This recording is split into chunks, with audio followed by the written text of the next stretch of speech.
جس کو ہم آج صلاۃ التراویح کہتے ہیں، میرے نبی کے زمانے میں اسے قیام اللیل کہا جاتا تھا۔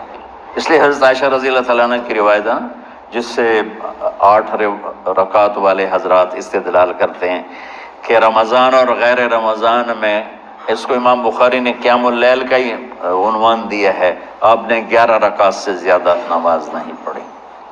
ایک ضعیف روایت میں ہے کہ آپ نے 3 دن پڑھائی نماز، یہ تو صحیح روایت ہے۔ کتنی رکعت پڑھائی؟ تو ایک ضعیف روایت میں ہے کہ 20 رکعت پڑھائی۔ اچھا، ضعیف روایت سے عبادت ثابت نہیں ہو سکتی حکم شرعی، تو جب حضرت عمر رضی اللہ تعالیٰ عنہ نے سب کو، اب میرے نبی کے دور میں 3 دن کے بعد آپ تو آئے نہیں کہ کہیں فرض نہ ہو جائے، تو صحابہ اپنے طور پر قرآن سنتے تھے ٹولیوں میں۔ صدیقی دور میں 2 سال وہ فتنوں میں گزرا، تو اس میں بھی اسی طرح چلا کہ ٹولیوں میں ہوتے تھے۔ حضرت عمر رضی اللہ عنہ کے زمانے میں حکومت مضبوط ہو گئی، طاقتور ہو گئے، تو ابتدائی سالوں میں نہیں، چند سالوں کے بعد اب مسجد میں تشریف لائے تو لوگ اس طرح کوئی 4 ادھر 4 ادھر 5 ادھر 10 ادھر 20 ادھر، تو کہنے لگے ان کو ایک امام پہ جمع کر دیا جائے تو کتنا اچھا ہوگا۔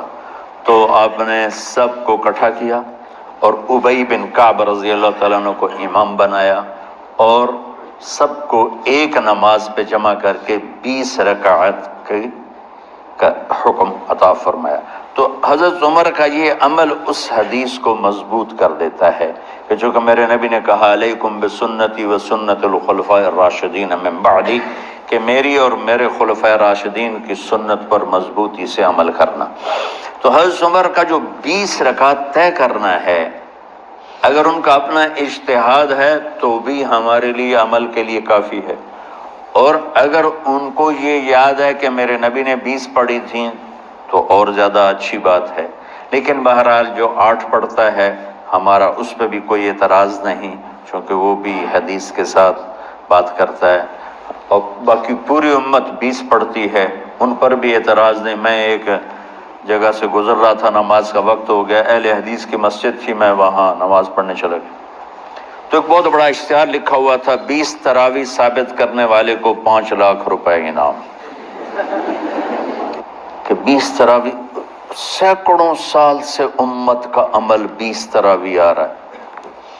تراویح کا نام جو پڑھا، مجھے یوں لگتا ہے کہ اہل مکہ، یعنی اہل مکہ جو تھے نا، وہ 4 تراویح پڑھ کے ایک طواف کرتے تھے، تو وہ آرام کے لیے ہوتا، ترویحہ آرام، تھوڑی دیر کا آرام، تو 4 تراویح کے بعد ایک طواف کرتے تھے، وہ چھوٹا سا طواف 10 منٹ میں ختم ہو جاتا تھا، اور پھر 4 تراویح پڑھتے تھے، پھر طواف کرتے تھے، پھر 4 پڑھتے تھے، پھر طواف کرتے تھے۔ یہ صحابہ کے تھوڑے بعد کے دور کی بات۔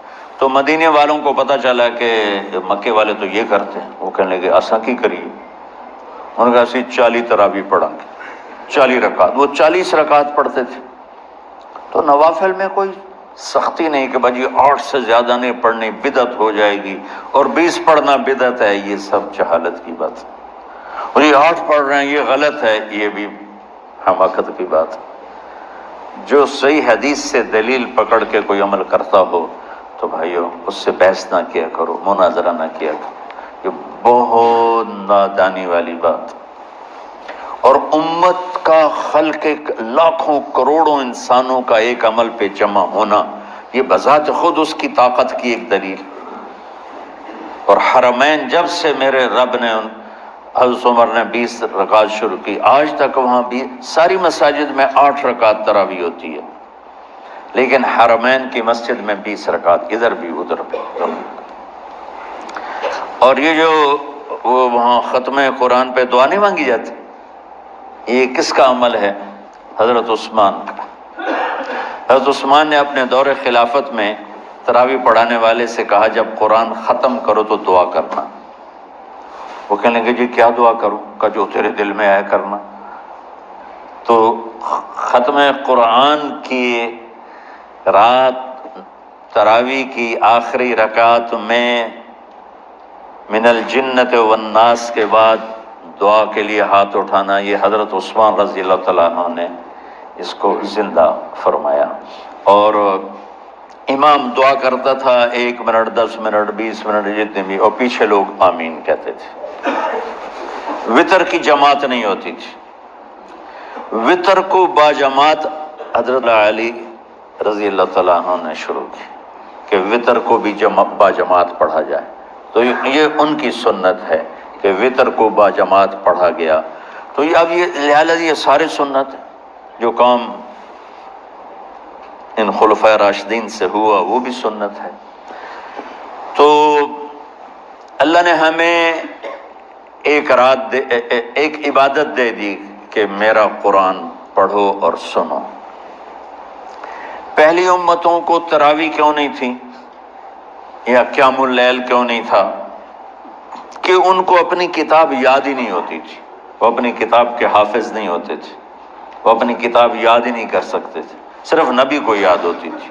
اللہ نے ہمارے لیے کتنا آسان کر دیا کہ 7 سال کے یہ چھوٹے چھوٹے بچے قرآن یاد کر رہے ہیں، 70 سال کا بوڑھا قرآن یاد کر رہا ہے۔ یہیں یہ مولوی یوسف صاحب کا ساتھی تھا یا پتہ نہیں ان سے پہلے تھا، سلمان، مولوی سلمان، آج کل امریکہ میں ہوتے ہیں، ہماری ایک شاخ چلا رہے ہیں ماشاءاللہ۔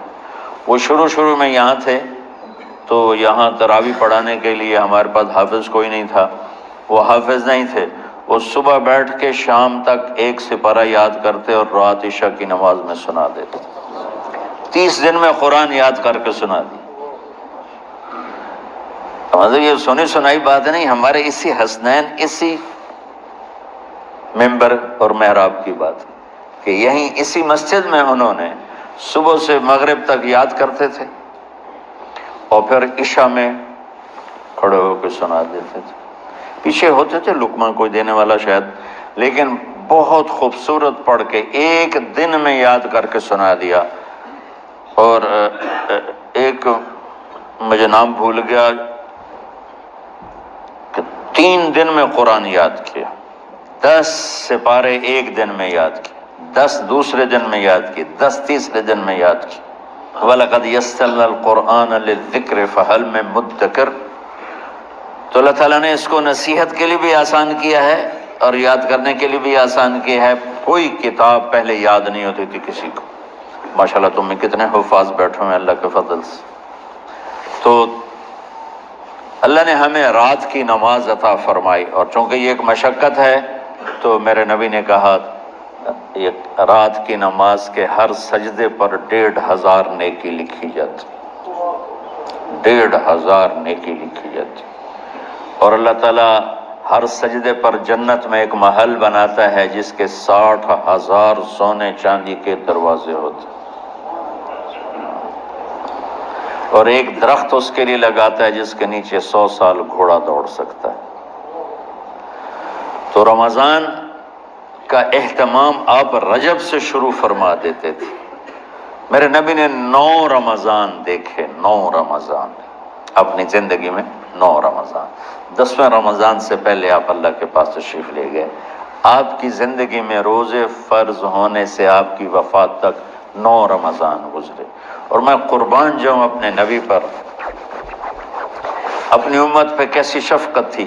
آپ سحری کھاتے تھے بالکل آخری وقت، ادھر بلال اذان دے رہا ہے اور ادھر آپ آخری لقمہ کھا رہے ہیں، اور ادھر سورج نیچے ہوا اور آپ کھجور منہ میں۔ ایک آدمی اوپر کھڑا ہوتا تھا مدینے میں تو وہ چھت پہ، گھر کی چھت پہ کھڑا ہوتا تھا، سفر میں ہے تو وہ کسی پہاڑی پہ کھڑا ہوتا تھا۔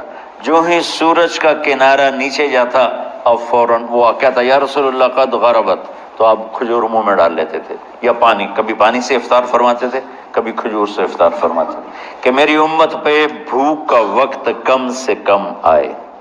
آج کل جو یہ ہمارے افطاری کے اوقات ہیں نا، یہ سورج ڈوبنے کے بھی 2-2.5 منٹ بعد کے ہیں کہ احتیاطاً، ٹھیک ہے چلو احتیاط کر لو کوئی مسئلہ نہیں، لیکن اصل ہے ادھر چونکہ اب سورج ہمیں نظر ہی نہیں آتا ہے، اس طرح ہم گھرے ہوئے ہیں شہروں میں، دیہاتوں میں بھی اب اس طرح کا ماحول ہے کہ وہ نظر نہیں آتا ہے، تو